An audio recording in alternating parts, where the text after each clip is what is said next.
नमस्कार, मैं हूं रविंद्र जैन और आप देखना शुरू कर चुके हैं सबकी खबर। मध्य प्रदेश भारतीय जनता पार्टी में जिन 94 सीटों पर अभी घोषणा बाकी है, उन सीटों पर जो प्रत्याशियों का चयन है वो अब पार्टी के वरिष्ठ नेताओं की जिम्मेदारी और जमानत के आधार पर होने जा रहा है। हमें सूचना ये मिली है कि पार्टी ने जिन विधायकों के टिकट काटने का मन बनाया था या जिन मंत्रियों के टिकट काटने का मन बनाया था, अब पार्टी के वरिष्ठ नेता उनकी जब सिफारिश कर रहे हैं तो पार्टी ने दिल्ली बुलाकर बात की है कि यदि आप गारंटी लेते हैं तो इनकी टिकट दे दी जाएगी और इसी आधार पर अब ये निर्णय होने लगे हैं। हमें सूत्रों से खबर मिली है कि भूपेंद्र सिंह जो भारतीय जनता पार्टी के कद्दावर नेता हैं, मंत्री हैं, उन्होंने जिम्मेदारी ली है बीना की।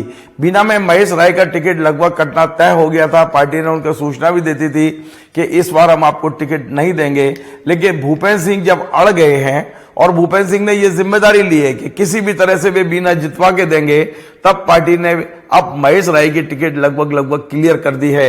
मैं आपको बता दूं, कल महेश राय ने जैसे ही दिल्ली से उन्हें सूचना मिली कि उनकी टिकट क्लियर हो गई है तो उन्होंने खुद अपना पूरे बाजार में स्वागत कराया, फटाके चलाए गए, खुशियां मनाई गईं और तमाम सारी मिठाइयां बांटी गईं।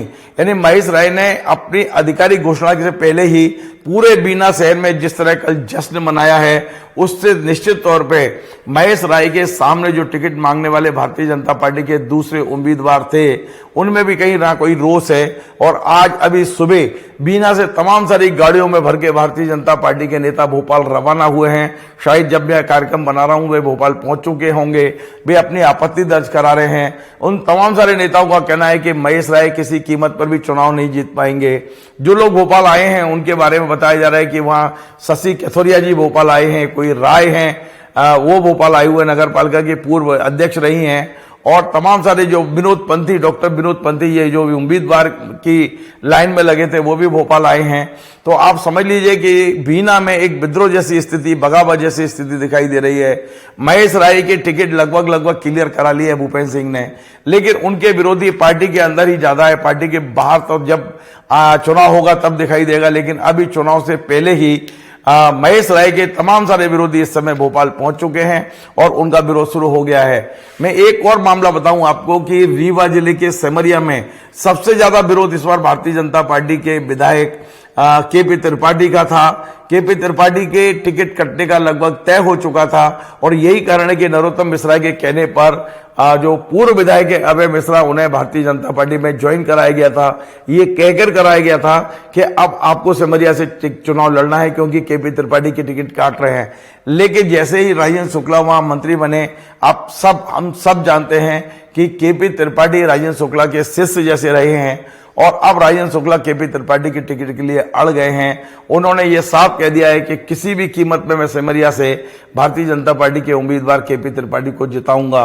केपी त्रिपाठी की टिकट जैसे क्लियर हुई है, आधिकारिक घोषणा नहीं हुई है, लेकिन उन्हें भी सूचना दे दी गई है कि उनकी टिकट क्लियर हो गई है। वैसे ही अभय मिश्रा जो पिछले 1 महीने पहले भारतीय जनता पार्टी में आए थे कांग्रेस छोड़ के, वे वापस कांग्रेस में चले गए हैं और उन्होंने तमाम आरोप लगाए हैं कि उनके साथ जो वायदा किया वो वायदा खिलाफी हुई, उनके साथ छल हुआ और उनको ये वायदा करके लाया गया था कि उन्हें टिकट दिया जाएगा। यानी आप ये मान के चले कि सिमरिया में भी कहीं ना कहीं भारतीय जनता पार्टी में अभी अभय मिश्रा बाहर निकल कर आए, लेकिन आप देखेंगे कुछ दिन बाद जो केपी त्रिपाठी के इसका विरोध कर रहे हैं वो निश्चित तौर पे अब वहां बगावत जैसी स्थिति हमें नजर आएगी। 3 सीटें ऐसी बताई जा रही हैं जो ज्योतिरादित्य सिंधिया ने गारंटी ली है। उन्होंने कहा है कि इन 3 मंत्रियों को आप टिकट दीजिए, हम आपको जिता के दिखाएंगे। जिसमें पहला नाम है महेश सिंह सिसोदिया, जो गुना जिले के बामोरी से हैं। महेश सिसोदिया का टिकट अब लगभग क्लियर हो गया है और इनकी गारंटी ली है ज्योतिरादित्य सिंधिया ने। दूसरा टिकट पोहरी से सुरेश धाकड़ का, ये भी राज्य मंत्री हैं मध्य प्रदेश में पीडब्ल्यूडी के, इनका टिकट भी लगभग क्लियर हो गया है। ज्योतिरादित्य सिंधिया जी ने गारंटी ली है कि ये पोहरी से जिताने की गारंटी मेरी है। और तीसरा टिकट मुकाबले से बृजेंद्र यादव का क्लियर हुआ है।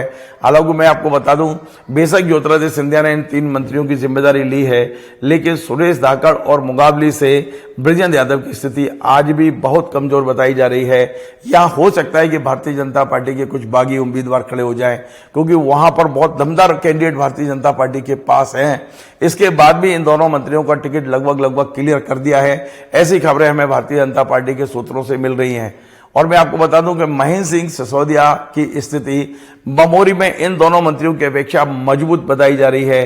बताया जा रहा है कि महेंद्र सिंह सिसोदिया यदि खड़े होते हैं तो उनके जीतने के चांसेस काफी हैं, लेकिन ब्रजेंद्र यादव और सुरेश धाकड़ इनकी उम्मीदें बहुत कम बताई जा रही हैं। लेकिन ज्योतिरादित्य सिंधिया ने दावा किया है या पार्टी को आश्वासन दिया है कि वो इन दोनों को जितवा के लाएंगे।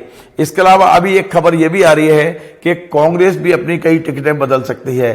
कम से कम 3 टिकट बदलने की बात सामने आ रही है। और बड़ी मजेदार बात मैं बताऊं कि दतिया से कांग्रेस ने जिन अवधेश नायक को टिकट दिया है, अब संभवतः अवधेश नायक खुद अपनी टिकट वापस करके और राजेंद्र भारती की अनुशंसा कर सकते हैं। सूत्र ये बता रहे हैं कि अवधेश नायक का जो एकमात्र एजेंडा है वो है नरोत्तम मिश्रा को हराना। यदि नरोत्तम मिश्रा उनके कारण से जीत जाते हैं, क्योंकि जो समीकरण बने हैं वहां राजेंद्र भारती लंबे समय से नरोत्तम मिश्रा से संघर्ष करते रहे हैं, लड़ाई लड़ते रहे हैं, उनके राजनीतिक प्रतिद्वंदी हैं। और राजेंद्र भारती का टिकट काट के अवधेश नायक को कांग्रेस ने टिकट दिया था। आपको मालूम है दतिया में कांग्रेस के तमाम लोग इसका विरोध कर रहे हैं, वहां पुतले जलाए जा रहे हैं। और राजेंद्र भारती ने घोषणा कर दी है कि यदि उनको टिकट कांग्रेस नहीं देती है तब भी वे चुनाव लड़ेंगे। कब कहां से लड़ना है, कैसे लड़ना है, वो तय करेंगे। अब हमारे पास सूत्र बता रहे हैं कि अवधेश नायक ने अपने समर्थकों के साथ बैठक की है और ये बात निकल कर आ रही है कि यदि राजेंद्र भारती भी चुनाव लड़ते हैं, अवधेश नायक भी चुनाव लड़ते हैं, तो नरोत्तम मिश्रा का एकदम क्लियर जीत तय हो जाएगी। ऐसे में निश्चित तौर पे इन दोनों की लड़ाई में नरोत्तम मिश्रा फिर से और बड़ी लीड से जीतते दिखाई दे रहे हैं। ऐसे में अब अवधेश नायक संभव है कि केवल इसलिए राजेंद्र भारती की अनुशंसा करते हैं कि हमें इस समय केवल नरोत्तम मिश्रा से लड़ना है, आपस में नहीं लड़ना है। तो हो सकता है कि सारे नरोत्तम मिश्रा विरोधी एक मंच पे आए, इस तरह की संभावनाएं वहां चल रही हैं। दतिया में तमाम सारे जो पत्रकार है वो हमें खबर दे रहे हैं कि अवधेश नायक खुद आगे बढ़ के पार्टी के नेतृत्व को कह सकते हैं कि आप राजेंद्र भारती को टिकट दें, हम उन सब मिलकर उनका साथ देंगे। तो एक बड़ा समीकरण, बड़ा बदलाव दतिया में देखने को मिल सकता है। इसी प्रकार सीपरी के अंदर भी हमें बड़ा बदलाव देखने को मिल सकता है। कोलारस के भारतीय जनता पार्टी के विधायक बीरेंद्र रघुवंशी इस शर्त पर कांग्रेस में आए थे कि उन्हें सीपरी से चुनाव लड़ाया जाएगा और यदि सीपरी से नहीं लड़ाया गया तो कोलारस से लड़ाया जाएगा। लेकिन कांग्रेस ने दोनों सीटों पर लगभग घोषणा कर दी। उन्होंने कोलारस में घोषणा दूसरे की कर दी और सीपरी में केपी सिंह को खड़ा कर दिया। अब वहां के जो समीकरण बन रहे हैं, वहां पुतले जलाए जा रहे हैं, वहां भी काफी विरोध है। बीरेंद्र रघुवंशी ने पार्टी से कहा है कि आप पुनर्विचार करें, क्योंकि उनके साथ जो छल हुआ है वो ठीक नहीं हुआ है। और अब ऐसा खबरें आ रही हैं कि कांग्रेस में पुनर्विचार शुरू हो गया है। बीरेंद्र रघुवंशी को सीपरी से चुनाव लड़ाया जा सकता है, केपी सिंह को वापस पिछोर भेजा जा सकता है और यहां टिकट पहले से ही तय कर दी गई है कोलारस की, यादव की। तो कुल मिला के वहां भी एक बड़ा परिवर्तन कांग्रेस करने जा रही है। तो आपने देखा ये भारतीय जनता पार्टी और कांग्रेस में अब टिकटों को लेकर, क्योंकि हमें खबर मिली है कि आज दिल्ली में कांग्रेस की बैठक हुई कमलनाथ जी के बंगले पर। वहां 94 से लगभग 50 नामों पर सहमति बन गई थी। अब बाकी नामों पर भी आज विचार हुआ है और अब ये बैठक शाम को खड़गे जी के निवास पर होनी है। मल्लिकार्जुन खड़गे जो कांग्रेस के राष्ट्रीय अध्यक्ष हैं, उनके निवास पर होनी है। उम्मीद की जा रही है आज या कल कांग्रेस की एक सूची आ सकती है। भारतीय जनता पार्टी में भी नाम लगभग अब तय हो चुके हैं, अधिकांश नाम तय हो चुके हैं और जिन जिन को चुनाव लड़ाना है उन सबको टेलीफोन भी पहुंच गए हैं। हमें खबर मिली है कि उज्जैन उत्तर से पारस जैन को संकेत दे दिए गए हैं कि उनका टिकट लगभग तय है और वो उन्होंने भी वहां तैयारियां शुरू कर दी हैं। तो जहां जहां की हमें खबर मिली है हमने आपको बताने की कोशिश की है। अभी ये लगातार घटनाक्रम बहुत तेजी से चल रहा है। पार्टी में उठक पटक दोनों पार्टियों में चल रही है। दोनों पार्टियां कोशिश कर रही हैं कम से कम बगावत हो, लेकिन अभी तक जो हमें दृश्य दिखाई दे रहा है उसमें कांग्रेस की अपेक्षा भारतीय जनता पार्टी में बगावत ज्यादा है। निश्चित तौर पर जो सत्ता में रहता है उसको ज्यादा भोगना पड़ता है। लंबे समय से विपक्ष में बैठी कांग्रेस में बगावत तो है, लेकिन उस भारतीय जनता पार्टी की अपेक्षा कुछ कम है। तो अब दोनों पार्टियां फूक फूक के कदम रख रही हैं, एक एक सीट पर बहुत ज्यादा गंभीरता से विचार कर रहे हैं, क्योंकि अब जो सीटें घोषित होनी है वही सीट तय करेंगी कि सरकार मध्य प्रदेश में किसकी बनेगी।